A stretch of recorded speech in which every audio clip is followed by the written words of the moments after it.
जरा सोचो, दुनिया भर में भगवान की पूजा होती है, लेकिन अवतार हमेशा भारत में ही क्यों हुए? क्या ये सिर्फ आस्था है या भारत की मिट्टी में सच में कुछ अलग है?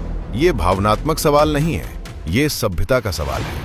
राम अयोध्या में जन्म लेते हैं, कृष्ण मथुरा की जेल में, हनुमान किष्किंधा की धरती पर, लेकिन आज Nepal, Mauritius, Indonesia, America, Africa, हर जगह राम है, कृष्ण है, शिव है। तो फिर सवाल सीधा है, अगर भक्ति ग्लोबल है तो अवतार लोकल क्यों?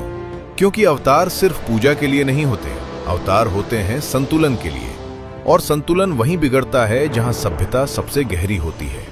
भारत सिर्फ एक देश नहीं था, ये एक धार्मिक प्रयोगशाला था, जहां दर्शन जन्म लेते थे, जहां उपनिषद सवाल पूछते थे, जहां ऋषि ब्रह्मांड को भीतर खोजते थे। जब धर्म की परिभाषा सिर्फ नियम नहीं बल्कि कॉस्मिक ऑर्डर हो, तो अवतार भी वहीं उतरते हैं। सोचो, राम किसी महाशक्ति साम्राज्य में क्यों नहीं जन्मे? क्योंकि राम सत्ता नहीं, मर्यादा सिखाने आए थे। कृष्ण जेल में क्यों जन्मे? क्योंकि वो दिखाना चाहते थे अंधेरा कितना भी गहरा हो, प्रकाश वहीं जन्म लेता है। भारत की खासियत ये नहीं कि यहाँ मंदिर ज्यादा है, खासियत ये है कि यहाँ अवतार की जरूरत को समझने वाली चेतना थी। दुनिया के कई हिस्सों में ईश्वर डर बनकर आए, भारत में ईश्वर संवाद बनकर आए। यहाँ ईश्वर को सवाल किया गया, यहाँ ईश्वर से बहस हुई, यहाँ गीता में भगवान ने कहा, हे पार्थ, सोचो, समझो, फिर निर्णय लो।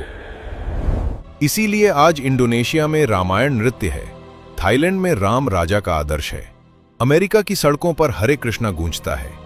क्योंकि अवतार भारत में जन्मे, लेकिन संदेश मानवता के लिए था। भारत जन्मभूमि था, दुनिया कर्मभूमि बन गई।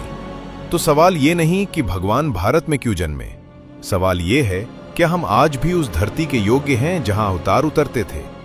क्योंकि अवतार भूमि नहीं चुनते, चेतना चुनते हैं। अगर आपको लगता है कि भारत सिर्फ एक देश नहीं, एक चेतना है, तो इस वीडियो को सिर्फ लाइक मत करो, शेयर भी करो।